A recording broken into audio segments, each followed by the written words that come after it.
வணக்கம். இன்றைய வகுப்பில் குரூப் 4 சிலபஸில் பார்ட் சியில் இருக்கிற யூனிட் 3 அதாவது எழுதும் திறன்ற டாபிக் கீழே இருக்கிற ஒருமை பன்மை பிழையறிந்து சரியான தொடரறிதல் இது ரிலேட்டடாக குரூப் 4 கொஷினில் என்ன கொஷின் கேட்டிருக்காங்கன்றதை பார்க்க போகிறோம். அதுவும் இல்லாமல் மரபு தமிழையும் இதிலே சேர்த்து பார்த்துடுவோம். குரூப் 4ல் ஒருமை பன்மை மரபு தமிழ் இது ரிலேட்டடாக மொத்தம் 8 கேள்விகள் கேட்டிருக்காங்க.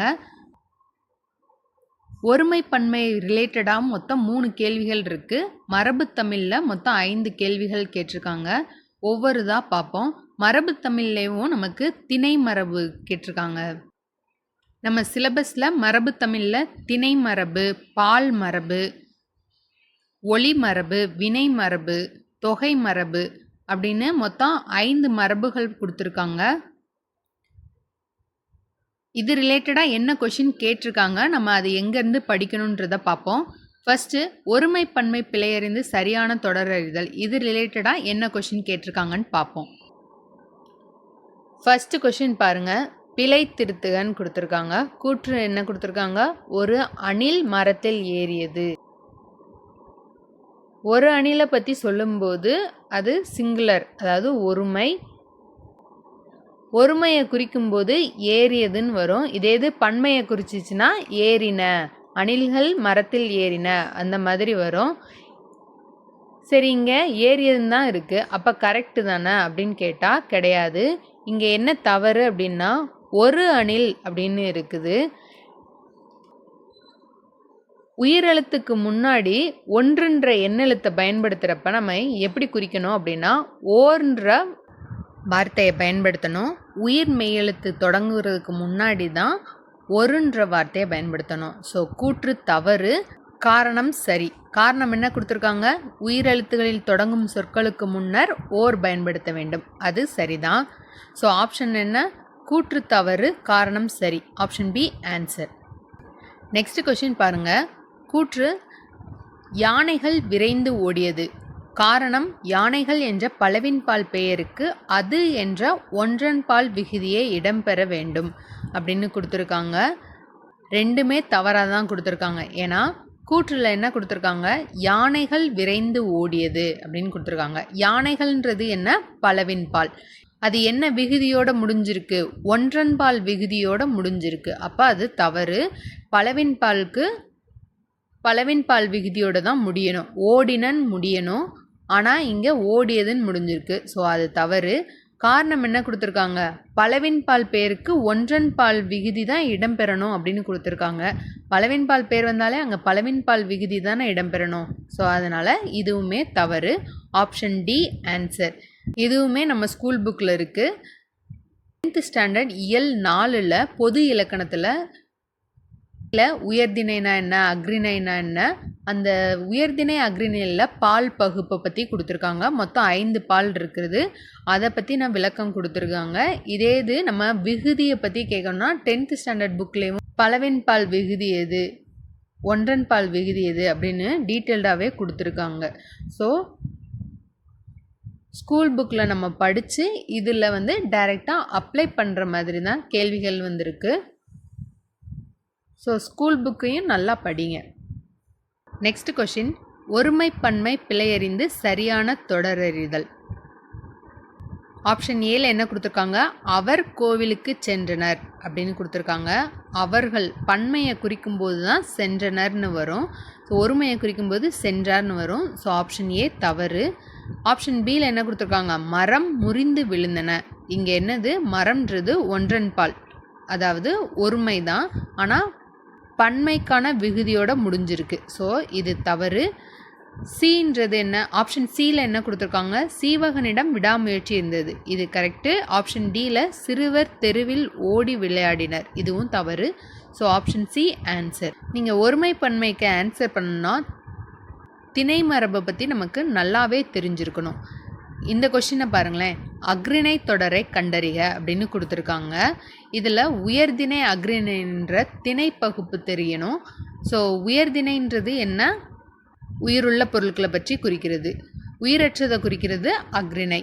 ஸோ ஆப்ஷன் ஏல பாருங்கள் மலர்கள் மலர்ந்தனன்னு கொடுத்துருக்காங்க. மீதி 3 ஆப்ஷனும் பாருங்கள், மீதி எல்லாமே உயிருள்ள பொருளை கொடுத்துருக்காங்க, உயர்திணையை பற்றி கொடுத்துருக்காங்க. நெக்ஸ்ட் கொஷின் பாருங்கள், மரபு தொடரை தேர்ந்தெடு. அதாவது ஒளி மரபு ரிலேட்டடாக கொஷின் கேட்டிருக்காங்க. காட்டில் சிங்கம் என்ன பண்ணும்? முழங்கும். யானை பிளிரும்.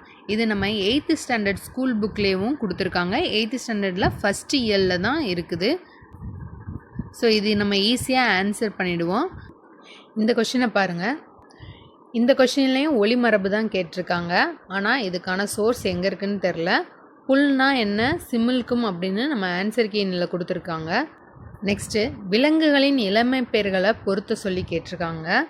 நவ்வின்னா என்ன? மான். மானோட இளமை பெயர் என்ன? மரி. முதலையின் இளமை பெயர் பார்ப்பு. உடும்பின் இளமை பெயர் ஓந்தி. மீன் கெண்டையின் இளமை பெயர் சினை. ஸோ ஆப்ஷன் என்ன? ஏ தான் ஆன்சர். இந்த கொஸ்டினுக்கும் நெக்ஸ்ட் கொஸ்டினான புல்லின் உறுப்பை கண்டறிக, இந்த 2 கொஸ்டினுக்கும் சோர்ஸுன்றது தொல்காப்பியத்தில் தான் இருக்குது. ஸோ தொல்காப்பியம் நீங்கள் படிக்கணுமா அப்படின்னு கேட்டால் அவ்வளோ தூரம் நீங்கள் படிக்க வேண்டாம். ஸோ இந்த கொஷின் நமக்கு கேட்டிருக்காங்க. இனி இதிலிருந்து நமக்கு கேட்டால் எதில் படிக்கலாம் அப்படின்றத தெரிஞ்சுக்கணும். அதனால் தொல்காப்பியத்தில் இளமை பெயர்கள் மட்டும் பார்த்து வச்சுக்கோங்க. இதுவுமே உங்களுக்கு நவ்விக்கும் முதலைக்கு மட்டும்தான் இளமை பெயர்கள் இருக்குது. உடும்பு மீன் கெண்டைக்கு அதுக்கான இளமை பெயர்கள் அந்த புக்லேயுமே இல்லை. இதை நீங்கள் கூகுளில் தொல்காப்பியம் மரபியல் செய்திகள்னு போட்டாலேவும் வந்துடுது. இதில் கீழே பார்த்தோன்னா இளமை பெயர்களை பற்றி கொடுத்துருக்காங்க.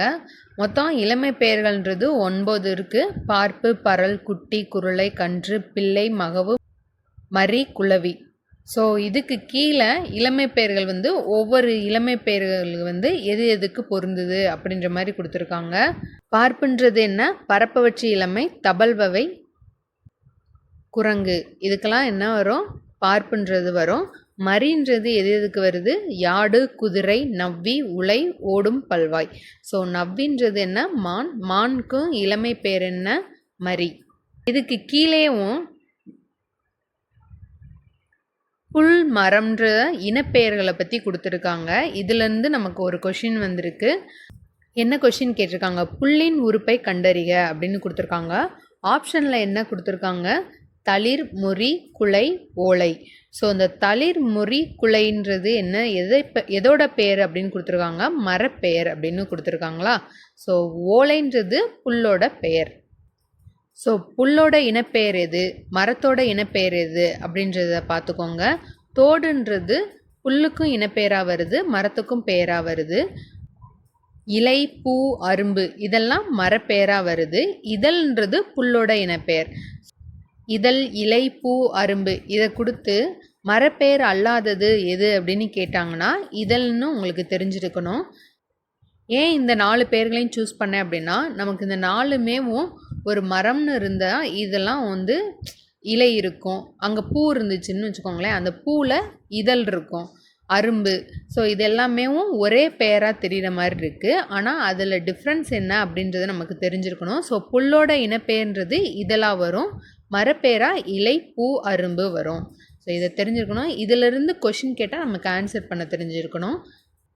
அதுக்காக நம்ம தொல்காப்பியமே ஃபுல்லாக படிக்கணுமான்னு கேட்டால் அப்படி நான் சொல்லலை. ஆல்ரெடி நமக்கு ஒரு கொஷின் கேட்டிருக்காங்க, அதுக்கான சோர்ஸ் இதில் இருக்குது. ஸோ அது ரிலேட்டடாக அந்த கொஷினில் என்னென்ன வரலாம், இனி வந்தால் எப்படி ஆன்சர் பண்ணுறதுன்னு தெரிஞ்சுக்கோங்க. அவ்வளோதான்.